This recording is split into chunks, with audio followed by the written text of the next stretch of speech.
Oke teman-teman, sahabat, di mana aja ya tentunya kembali ke proses budidaya breeding. Ini kebetulan Cana Asiatica teman-teman, Asiatica RSWS kurang lebih size 30-an. Nah ini barusan angkatan dari momongan dan kebetulan seminggu yang lalu bertelur dan beranak. Nah nanti langsung kita cek anak-anaknya, ngobrol di situ panjang lebar. Nah tentunya mudah-mudahan ada inspirasi buat teman-teman semua, sekedar dokumentasi buat saya pribadi di sini. Oke, teman-teman, ini kebetulan lagi rame juga di sini pada ngumpul-ngumpul.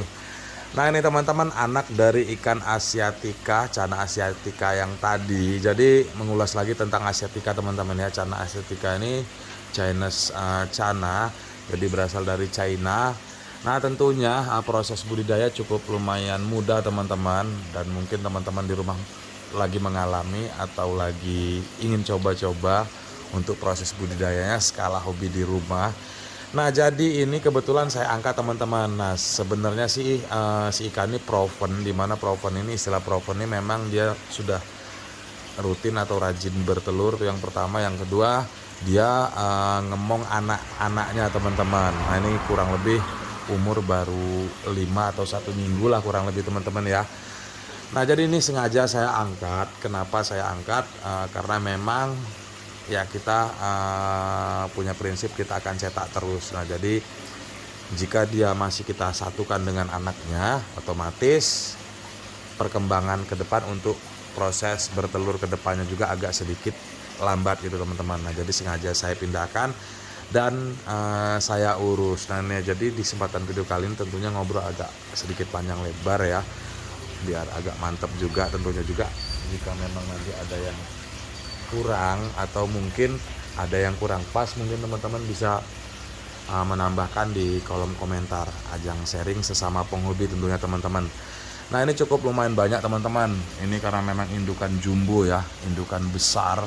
Ini mungkin kisaran 3 sampai 5.000 ekor lah, seperti banyak banget lah pokoknya. Nah tentunya berbagi motivasi lah buat teman-teman semua di rumah. Nah jadi ngobrol-ngobrol tentang breeding atau proses budidaya Cana Asiatica ini cukup lumayan mudah untuk dijodohkan teman-teman. Nah jadi proses kematangan ya untuk budidaya biasanya Cana Asiatica ini dimulai dari size 15 cm. Itu jika dia sudah akur tentunya udah bisa mulai beranak, mulai bertelur itu teman-teman. Nah proses bertelurnya Cana Asiatica ini biasanya mulai dari size 15 itu tadi, jika memang dia cocok itu nggak lama teman-teman. Nah jadi kurun waktu dari mulai bertelur beranak, jika kita bisa kembali biasanya paling 1 bulan itu mulai sudah ngebol lagi, proses bertelur kembali.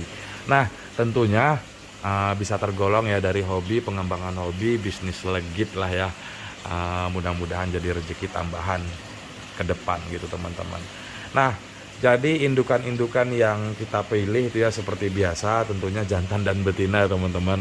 Terus yang keduanya lebih bagus memang dari kualitas dari indukan, memang benar-benar memiliki kualitas yang bagus. Nah jadi nanti agar kedepannya anak-anaknya untuk kita kembangkan lagi atau kita jual kembali itu agak sedikit cepat gitu teman-teman.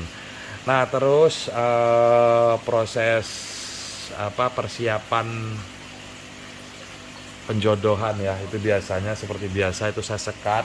Di situ juga ada tuh cukup lumayan, ada beberapa tank lah untuk penjodohan. Jadi kita sekat tanknya, kita pertemukan dahulu. Nah jadi ciri-ciri memang ya, jika dia memang sudah mulai bertelur tuh biasanya si betina ini memang agak sedikit gemuk ya, membawa kandungan telur di dalam perutnya, dan si jantan ini memang sudah benar-benar matang biasanya. Nah jika dia sudah akur atau dia sudah mulai mau bertelur itu biasanya langsung kita cabut sekatnya, kita amati, kita awasi gitu teman-teman, karena memang ikan cana ini tergolong ikan yang ganas, predator. Jadi proses perjodohan sampai dia selesai bertelur itu harus kita awasi perlahan teman-teman.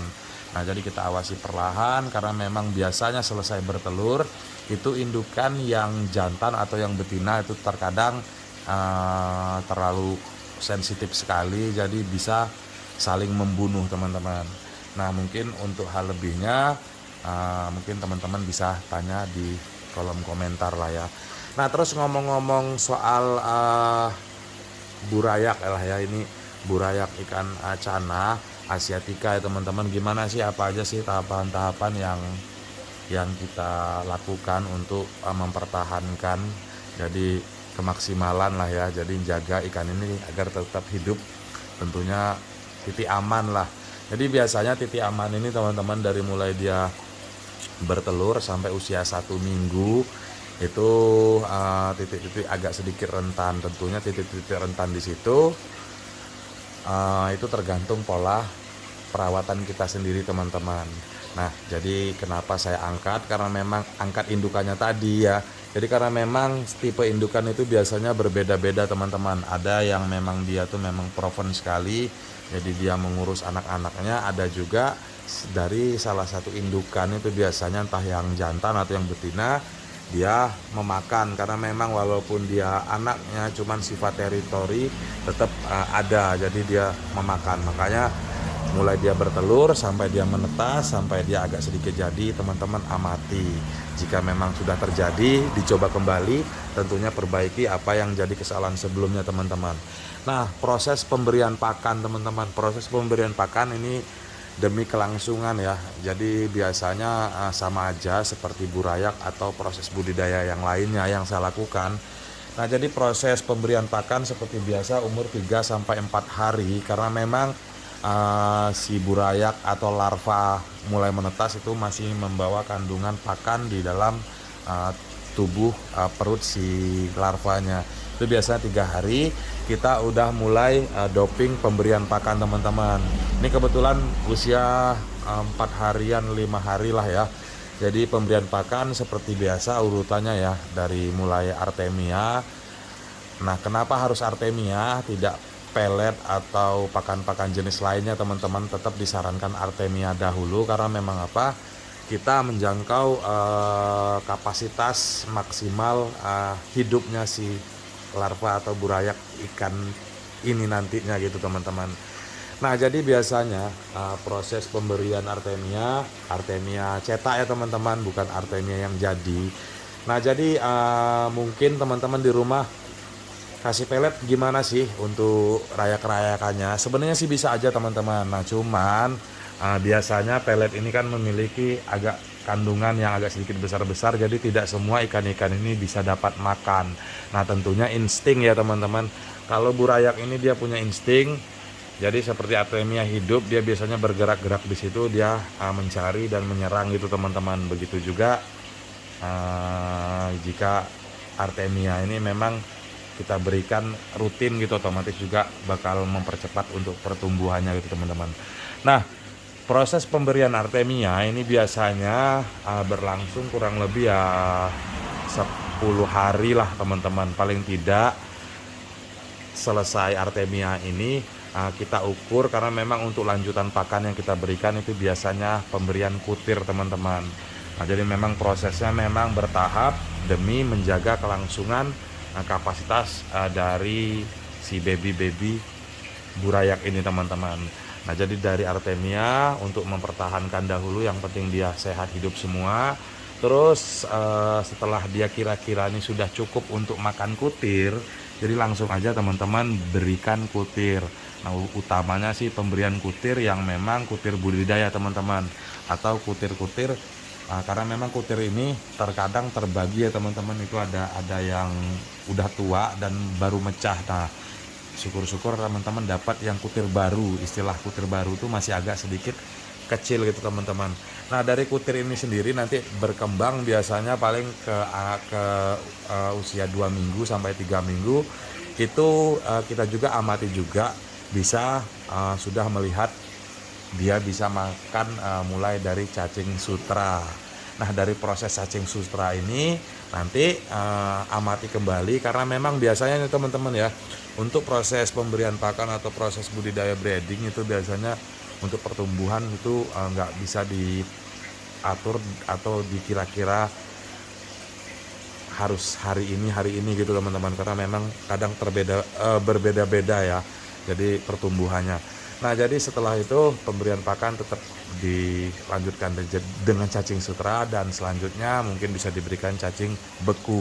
Nah mulai dari transisi cacing sutra ke cacing beku ini mulai kita ajari pemberian pelet teman-teman, karena memang apalagi kapasitas banyak seperti ini, nggak mungkin kita bakal kasih dia ini pakan-pakan seperti cacing sutra terus, atau cacing darah atau cacing darah beku itu teman-teman ya, otomatis juga membobol kantong juga. Nah dari situ kita transisikan pembelajaran pelan-pelan, beri pelet. Nah pelet apa sih yang pas? Biasanya pelet-pelet itu pelet udang itu teman-teman ya, yang halus seperti itu untuk pertumbuhan sampai hal yang selanjutnya.